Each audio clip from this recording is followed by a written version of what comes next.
주님의 은혜가 여러분에게 임하기를 바랍니다. 어떤 기독교 학교에 성경 공부 시간이 있었습니다. 성경교사가 이스라엘 백성들이 출애굽할 때의 사건에 대한 이야기를 전해줍니다. 430년 동안 애굽의 지배를 받고 있다가 하나님께서 그 신임의 소리를 듣고 모세를 보내어서 출애굽하게 되는데 앞에는 홍해 바다가 가로막고 있습니다. 하나님께서 모세의 지팡이를 들어서 그 바다를 육지까지 갈라서 그 바다를 건너게 하는 그 장면을 설명하는데 최근의 연구 결과라면서 성경교사가 학생들이 이렇게 가르칩니다. 이 기록에는 이렇게 바닷물이 갈라져서 육지까지 건넜다 하지만도 많은 고고학자들과 문헌학자들에 의하면은 그 주변 갈대 늪지대로 지나갈 수 있다는 연구가 있었습니다. 그랬더니 똑똑한 한 학생이 질문합니다. 선생님, 그렇다면은 잘못됐지 않았습니까? 그러면 어떻게 애굽의 군사가 물에 다 잠겨 죽었단 말입니까? 그게 말이 됩니까? 그래 따지고 물었더니 이 성경교사가 학생들에게 이렇게 답을 해 주었다고 합니다. 야 임마, 그러니까 기적이야. 뭔 말인지 하나도 모르군요. 물에 빠져 죽을 수 없는 늪지대에서 빠져 죽었으니까 기적 아니야? 그랬다는 겁니다. 이제 뭐 이해가 좀 됩니까? 가끔 우리가 성경을 읽다 보면은 이성적으로, 합리적으로 이해되지 않는 많은 기적의 사건들을 접하게 될 때가 많습니다. 그때 우리는 이런 질문들, 의심들을 가끔은 이렇게 가라앉힐 때가 있죠. 혹시 나보고 신앙이 없다 하면 어떻게 할까? 이거 혹 하나님의 신에 대한 신성 모독이 아닐까? 불신앙의 태도가 아닐까 하는 것 때문에 가끔 우리는 이런 질문들, 의심들을 이렇게 숨기고 지낼 때가 많습니다. 그러나 신앙의 열심은 불신앙도 아니고 믿음을 버리는 행위 또한 아닙니다. 이런 질문과 의심들은 하나님을 더 깊이 알아가는 데에 도움이 될 수 있는 신앙의 다른 표현이다. 이렇게 볼 수도 있습니다. 17세기 철학자 프란시스 베이컨은 이런 얘기를 합니다. 확신으로 시작하는 사람은 회의로 끝나고 회의로 시작하는 사람은 확신으로 나아갈 수 있다. 이런 이야기를 해줍니다. 뭘 의미하는지 이해가 되죠. 무턱대고 믿는다. 확신으로 막 나아가는 사람은 오히려 크고 작은 일들로 인해서 회의로 빠질 때가 있는데 의심과 회의로 시작하는 사람들은 오히려 신앙이 더 탄탄한 경우가 많아지더라는 것입니다. 그러므로 무작정 믿고 보자가 아니라 가끔은 때로는 성경을 읽다가 의심되는 부분들 질문하고 그래서 확신 가운데 서는 것이 더 바른 신앙이니라 이렇게 볼 수가 있습니다. 그러므로 신앙은 끊임없는 질문들 그리고 의심을 통하여 신앙의 깊이와 너비가 확장되어 갈 줄로 믿습니다. 하나님도 또리는 우리가 인간이 연약하여 질문하고 의심하는 그 자체를 나무라거나 그리고 우리에게 억압으로 오지 아니하고 오히려 의심하는 우리를 이해하고 품을 때가 많습니다. 오늘 우리는 히스기야가 병 낫는 이 치료의 과정을 보면은 뚜렷하게 하나님께서 우리가 의심할 때마다 품으시는 좋으신 하나님임을 경험하게 됩니다. 우리는 히스기야의 병 난 사건을 누가 다 압니다. 내가 살지 못하고 죽으리라는 사망 선고가 내려졌을 때에 히스기야가 벽을 향하여 엎드려 통곡하며 울었을 때에 하나님께서 그에게 응답해 주셨죠. 히스기야야, 내가 너의 기도를 들었고 너 눈물을 보았다. 내가 너를 낫게 하리니 3일 만에 성전에 올라가리라. 약속의 말씀이 임했습니다. 우리는 여기까지 이 히스기야의 병나음에 대한 사건들을 잘 알고 있습니다. 그런데 히스기야의 사건은 여기서 멈추지 않습니다. 오늘 읽은 본문 8절에 보면은 히스기야가 하나님께 이렇게 대묻습니다. 여호와께서 나를 낫게 하시고 3일 만에 성전에 올라갈 만한 징표를 내게 보여달라는 것입니다. 그러면 거꾸로 이야기해서 5절의 말씀에서 내가 너를 낫게 하리라는 이 말씀을 히스기야가 전적으로 믿었다는 겁니까? 아니면 의심이 들었다는 것입니까? 한번 대답해 보세요. 의심을 했다는 거죠. 자, 하나님께서 다시 말씀합니다. 여러분 눈을 뜨고 강단을 보십시오. 중요한 말씀입니다. 왜냐하면 우리는 내가 좋아하는 말씀만 믿고 그 이후의 성령의 사건에 대해서는 별 생각과 기억을 하지 않아요. 히스기야가 죽고 다시 살지 못한다 하였을 때에 기도하고 통곡하였더니 그 기도를 듣고 눈물을 보시고 병을 치료했구나. 이 정도만 알고 있다는 거예요. 그런데 8절에 내려가면은 상황이 급반전됩니다. 히스기야가 5절에 너는 낫게 해주신다라고 하나님의 말씀이 선포되었는데도 8절에서 이렇게 이사야에게 따지 묻습니다. 여호와께서 나를 낫게 하시고 3일 만에 성전에 올라갈 만한 징표를 내게 보여보라. 나 지금 믿지 못하겠다는 겁니다. 이 말씀의 이 말의 의도는 무엇입니까? 의심했다는 겁니다. 확신하지 못했다는 결정적인 증거가 8절에 기록되어 있어요. 여러분, 우리는 다시 말씀하지만도 우리는 듣고 싶은 말씀, 읽고 싶은 말씀에서 멈춰버립니다. 그냥 병이 나았구나. 그렇지 않았어요. 히스기야는 의심을 했다니까요. 그 기도에 대한 하나님의 응답이 떨어졌음에도 불구하고 내게 증표를 한 내놔 보십시오. 내 병이 나았다는 증표, 병이 나아서 성전에 올라갈 수 있다는 증표를 보여보십시오. 왜 이런 의심이 들었을까요? 하나님의 말씀이 선포되는 그 순간, 즉 병이 치료된다는 그 순간에 히스기야의 병이 완전 낫지를 하지 않았던 거예요. 얼마 동안에? 본문을 근거로 하면은 3일 만에 성전에 올라가리라 했으니까 시간의 차이가 있습니까? 없습니까? 3일 이후에 병이 나서 성전에 올라갈 수 있겠다 하셨는데 히스기야는 왜 그때 말씀이 임하는 순간 내게 병이 치료되지 않았느냐는 거예요. 그래서 징표를 보여보라는 것이에요. 그렇죠. 우리가 신앙생활을 하다가 어려워진 이유, 의심을 품게 되는 이유가 어디 있습니까? 말씀을 들었을 때는 확신이 오고 기도회에 있을 때 마음이 뜨거웠는데 아직 내 삶의 문제, 내가 기도한 내용들이 실제 현실이 되지 않았을 때에 혼란스럽습니다. 말씀을 들었을 때 분명히 했고 기도하였을 때 응답이 확실히 했는데 실제 내 삶의 문제에 있어서는 기도한 대로 아직 이 일이 이루어지지 않는 거예요. 그때 대부분 어떤 현상이 일어납니까? 의심이 일어나기 시작하죠. 이게 맞나? 이상한데. 여러분 창세기에서 하나님이 아브라함을 선택했을 때 약속하였잖아요. 아브라함아, 내가 너를 큰 나라를 건설하게 하겠고 열국의 아버지가 되게 해주시겠다 약속했습니다. 열국의 아버지가 되게 해주시겠다. 이 말은 많은 후손이 있게 하시겠다 약속하셨거든요. 그런데 1년, 2년 돼도 아내로부터 아이가 생기질 않습니다. 10년 지나도 생기지 않습니다. 여러분 75세 하나님의 약속을 받았는데 85세가 되도록 아무 흔적이 없습니다.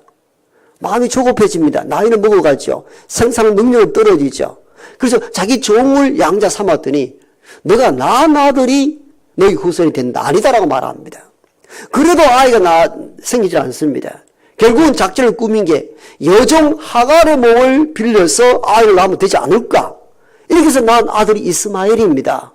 그런데 하나님 너희 번처 사라에게서 낳은 아들이 너희 후손이 될 것이라 말합니다. 그런데 아이가 25년 동안 생기지 않는 거예요. 99세가 되었습니다. 하나님께서 믿지 못하는 아브라함에게 내가 너에게 아들을 주겠다. 한 번 더 약속을 주십니다. 그때 아브라함과 사라의 반응이 어디였습니까? 웃었다라고 기록되어 있습니다. 웃었다. 요즘식으로 쉽게 표현하면 하나님 말도 안 되는 소리 하지 마십시오. 라는 그런 뜻입니다. 그래서 하나님께서 아브라함은 네가 웃었나? 내 약속의 말씀을? 네가 아들 이삭을 낳을 건데 이름을 웃다라는 의미로 이삭 이름을 지어주겠다. 그래서 생긴 이름이 이삭이었어요. 이삭은 웃다라는 뜻입니다. 웃다 이 의미 어디서 왔는가? 네가 나를 웃기는 말로 들렸느냐?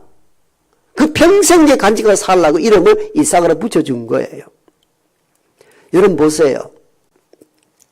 하나님의 약속이 떨어졌지만도 그것이 현실이 되지 아니할 때에 가끔 우리는 의심을 하게 됩니다. 의심이 왜 생깁니까? 하나님의 약속의 말씀이 선포된 것과 약속이 성취된 데는 시간의 차이가 발생하기 때문입니다. 아브라함에게는 75세 한 약속이 100세에 이루어졌습니다. 25년 사이에 시간의 갭이 생겼죠. 이 25년 사이에 들어가는 인생들이 고민할 수밖에 없죠. 당연히 의심하게 되죠. 왜 의심이 안 들겠습니까? 하나님의 약속의 말씀이 선포된 지가 25년 가까이 됐는데 현실되지 아니할 때 여러분 그 믿음을 계속 견지할 수 있느냐는 거예요.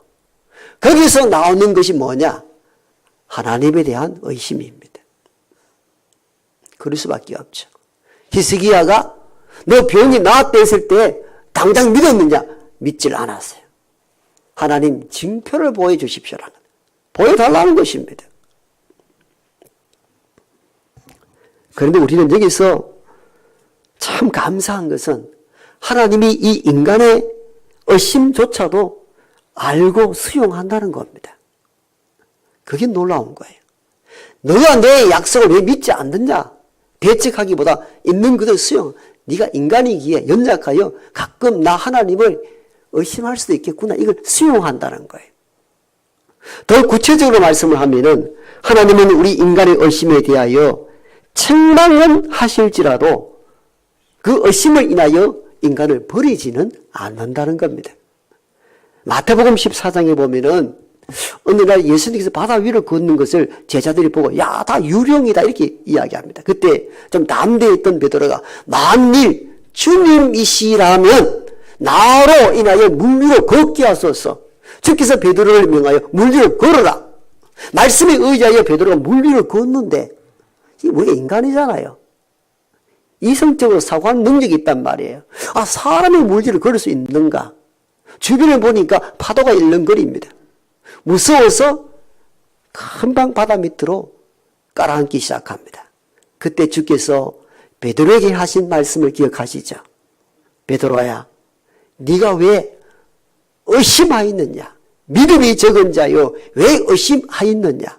책망하셨습니다. 그러나 의심하는 베드로를 내버리지는 않았습니다. 손을 내밀어 그의 손을 잡으면서 베드로야, 믿음이 약한 자요, 왜 의심하였느냐? 즉 우리가 의심할 때 하나님께서는 그 믿음의 연약함을 보시고 책망은 하시지만도 그 의심 때문에 우리를 버리지는 않는다는 것입니다. 여러분, 우리가 의심할 때마다 하나님 포기하고 버렸으면 여기 남아있을 자가 아무도 없습니다. 때로 우리는 연약함 때문에 그 시간의 갭 때문에 약속의 말씀이 금방 임하지 아니하여 가끔은 흔들리고 의심할 때에 책망은 하시지만도 이 책망도 바른 믿음 가지라는 책망입니다. 그러나 그 의심으로 인하여 하나님은 우리를 포기하거나 버리시지는 않습니다. 그래서 좋으신 하나님인 것이죠. 오히려 하나님은 우리 인간의 의심에 대하여 하나님이 할 수 있는 모든 것을 다 동원하여 믿음 가운데 살기를 원하고 확실한 징표를 보여주시는 분이 우리가 믿는 하나님이신 줄 믿습니다. 자, 히스기야가 하나님 나를 낫게 한다는데 징표를 보여달라 그랬더니 하나님이 이사야를 통해 이런 대답을 내놓습니다. 그럼 히스기야야, 해 그림자를 앞으로 10도 빨리 가게 할까? 뒤로 10도 물러나게 할까? 네가 선택하라는 것입니다. 이때는 시간을 측정하는 시기가 아직 개발되지 않았을 때입니다.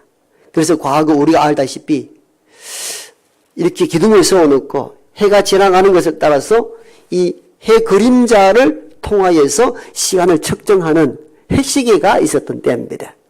그래서 그 말을 하는 거예요. 이 해 그림자를 앞으로 10도 할까? 뒤로 10도 물러가게 할까? 이 말은 지구를 멈추든지 뭔가 조치가 있어야 된다. 그 말이에요.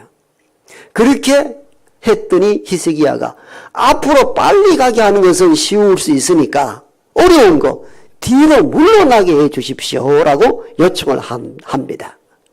그래서 하나님께서 해시계를 뒤로 10도 물러나게 하셨다는 말씀이 오늘 마지막 구절에 읽은 메시지입니다. 그런데 여러분 현대인들이라면 어떤 질문이 가능합니까? 지구의 자전이든 공전이든지 그게 멈춰야 되는 일들인데 그게 가능한 일입니까? 말도 안 되는 일들이지요. 그래서 우리는 여기서 과학적 질문을 하기 전에 먼저 해야 될 질문들이 있습니다. 그건 뭐냐면은, 자, 인간 한 사람, 네 병이 나았는가 나았지 않는가 의심을 품는 자에게 하나님이 확증을 주기 위해서 지구의 자전이든 공전이든지 그 우주 질서 자체를 멈추게 했다는 것이 저는 너무 충격적이었습니다. 이게 어떻게 자전이나 공전이나 이게 멈추게 할 수 있는가? 이 질문보다 선행되어야 될 질문이 이것입니다. 한 인간이 하나님 앞에 하는 의심에 대하여 우주 자체를 멈추게 하시는 하나님이라는 겁니다. 믿음을 주기 위해서, 확증을 주기 위해서 이게 가능하냐는 겁니다. 그래서 하나님이 인간의 의심에 대해 반응하는 모습을 보면 너무 충격적이고 너무 놀랍습니다. 왜냐하면 이런 구조는 이방신들에게는 찾을 수 없기 때문입니다. 이방신들에게 있어서는 이방신의 신도들이 질문 자체가 허용이 되질 않았습니다. 의심을 품을 때 저주받아 죽는 것으로 항상 가르쳤습니다. 그들에게는 침묵이 강요되었습니다.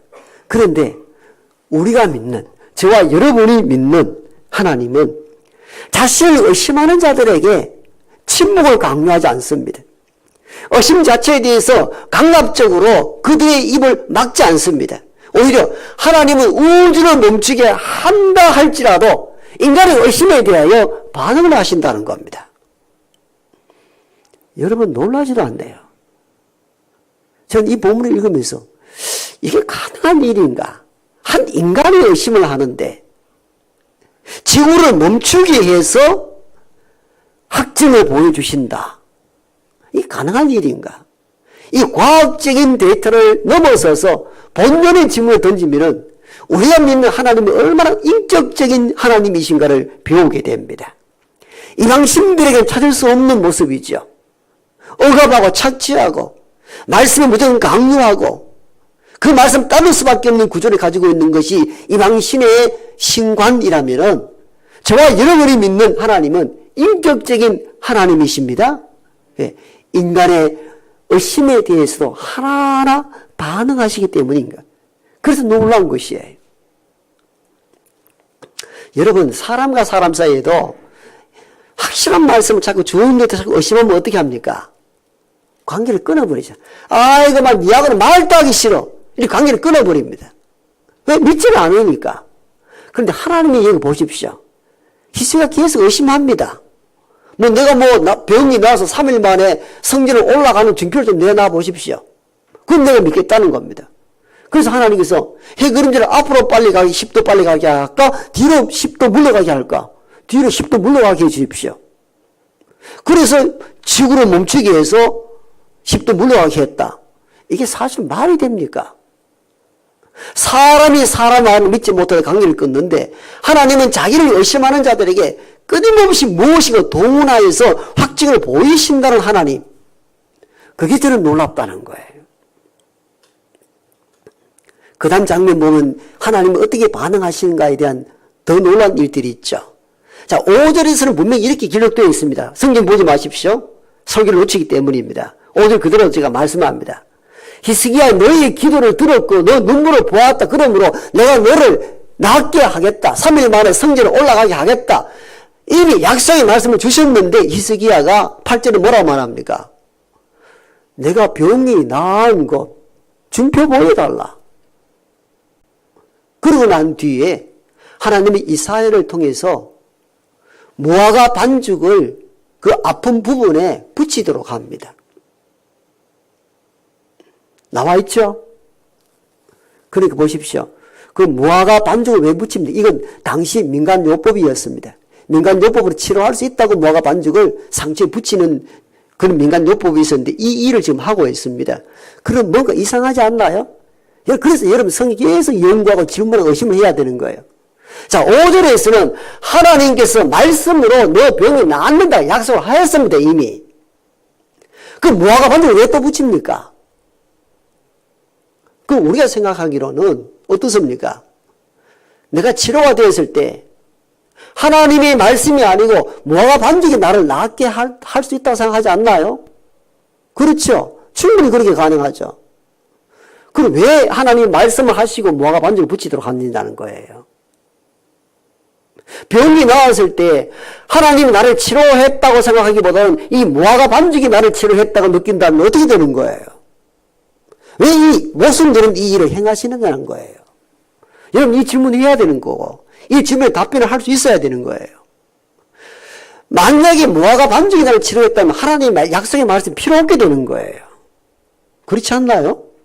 제 질문 이해했습니까? 반응 좀 해보소.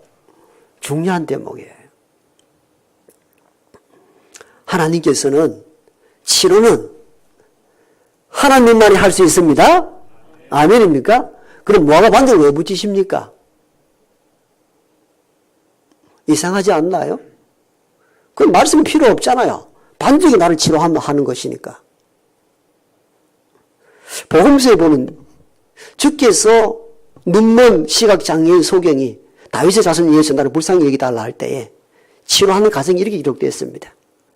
침을 흙으로 비벼가지고 그 눈에 붙였다 그랬습니다. 그럼 이렇게 질문해 봅시다. 주께서 치료하신 것입니까? 진흙을 붙여서 치료하신 것입니까? 주께서 치료하신 것이죠. 그럼 눈먼 자에게 진흙을 바른 이유는 뭐겠습니까? 눈먼 자의 연약함, 볼 수 없는 자에게 무엇인가 피부에 와닿도록 하는 조치를 통하여 말씀에 대한 확증을 불어넣기 위한 하나의 보조적 수단이었던 것이죠. 치료는 주님만 하십니다. 마찬가지로 히스기야의 병이 낫는 것은 하나님에 의해서만 가능합니다. 그 무화과 반죽을 붙였다는 그 의미는 의심하고 징표를 보여달라는 연약한 인간을 위한 보조수단으로서 피부에 와닿도록 마음에 와닿도록 뭔가 일이 이루어진다는 확신을 심어주기 위한 하나님의 조치였던 것입니다. 다시 말씀드리면 무화과 반죽이 그를 치료한 것이 아니라 하나님께서 치료하되 너무나 인간이 연약하고 의심이 많기 때문에 뭔가 피부에 와닿도록 징표를 보여주신 것이죠. 더 쉽게 제가 설명 하나 하죠. 이게 이해가 될는지 모르겠습니다만 이런 예를 들면 이 말씀에 대한 이해가 빨리 습득이 될 겁니다. 자, 아직 어린아이가 의료적인 것이나 의료약품에 대한 이런 신뢰를 알지 못한 어린아이가 넘어졌을 때 우리는 그 갈라진 상처난 피부에 뭔가 약을 발라줍니다. 그럼 다 됐다 이렇게 이야기합니까? 엄마는? 상처난 부위에 하는 것이 두 번째 하는 일이 엄마 하는 일이 있죠. 뭡니까? 기억이 안 납니까? 이렇게 불어줍니다. 그럼 호 불어주는 것이 치료의 법입니까? 왜 호 불어줍니까? 아이의 인식은 약의 효과, 치료법을 아직 모릅니다. 전적으로 엄마를 의존합니다. 그 엄마가 이 아이의 치료의 병, 아픈 이 상처의 부분들이 치료가 되고 아프지 않게 하는 방식 중에 하나가 뭡니까? 다 나았다 이제 그렇게 합니다. 그럼 그때는 우는 아이가 호호하고 웃습니다. 호가 치료법입니까? 아니죠. 그 아이의 나이에 맞게 뭔가 신뢰를 주고 병이 나았다는 것을 마음에 안정시키기 위한 보조수단인 것이죠. 히스기야의 병을 낫게 하시는 것은 하나님의 능력에 의해서만 가능합니다. 그러나 무화과 반죽을 붙였다는 그 의미는 히스기야가 지금 계속 징표를 내달라고 그러잖아요. 즉 의심이 든 이 한 인간을 향한 하나님의 몸부림이었던 것입니다. 때로는 우주를 멈추게 하시기도 하시고 보조수단을 보여주시면서까지도 인간의 의심에 대해 저버리지 않고 너 왜 믿음이 이따위냐 책망하시기보다도 그 믿음의 확신을 불러주기 위한 하나님의 다양한 방식이었던 것입니다. 하나님은 의심 많은 인생을 이토록 사랑하시고 뭔가 믿음 가운데 살도록 자신 전부를 드러내 주시는 분이 저와 여러분이 믿는 하나님이신 줄 믿습니다. 성탄절이 다가오잖아요. 성탄절은 하나님, 신이신 존재가 인간의 땅으로 내려왔다는 것을 의미합니다. 이를 우리는 성육신 사건 이렇게 말합니다. 성육신 사건이라는 말은 성선 육신으로 이 땅에 온 사건을 말합니다. 다시 말씀합니다. 신이 인간의 자리에 놀러왔다 그 말입니다. 신이 인간의 자리에 왜 놀러왔겠습니까? 로마서에서는 바울은 이렇게 해석합니다. 우리가 너무 연약하여 하나님 우리를 얼마나 사랑하시는지 사랑해도 그 사랑을 느끼지 못합니다. 왜? 보이고 만져지지 않고 그러니까 하나님이 자기 사랑을 확증해 보이시기 위한 방식으로 어떤 선택을 하시는가? 내가 인간의 몸으로 와서 너희를 보는 눈앞에서 십자가상에서 찢겨 죽음으로 나 하나님의 너희에 대한 사랑을 확증해 보이셨느니라. 아멘. 여러분, 성육신 사건, 예수 오심의 사건은 바로 이 부분입니다. 인간은 눈으로 보이지 않고 귀로 잘 들리지 않는다고 하나님이 아무리 사랑한다 할지라도 하나님 우리를 어떻게 사랑하셨는데요? 항상 이 질문과 의심을 품는 인생을 향하여 그들을 버리고 배척하는 것이 아니라 오히려 이제는 마지막 어떻게 수단을 버리는가? 그럼 내가 인간이 될게. 인간이 되어서 너희를 보는 눈앞에 찢겨 상하고 죽고 다시 부활하심으로 말미암아 하나님이 너 인간들에 대한 하나님 내 사랑이 얼마나 큰가를 확실히 보여주셨습니다. 이것이 바울의 고백이었습니다. 바울은 성육신 사건을 이렇게 재해석한 겁니다. 놀라운 반증이지요. 우리가 신앙생활을 하면서 약속의 때와 성취의 시간의 차이 속에 흔들리고 믿음에 의심이 생길 때 있습니다. 그런데 참 놀랍고 감사한 것은 그때마다 하나님은 다양한 방식으로 우리에게 믿음을 공급해 주신다는 겁니다. 이런 모습 저런 모습 하나님이 할 수 있는 모든 것을 다 동원하여 하나님의 살아계심을 확실히 보여주셔서 오늘 저와 여러분들이 여기 있는 줄 믿습니다.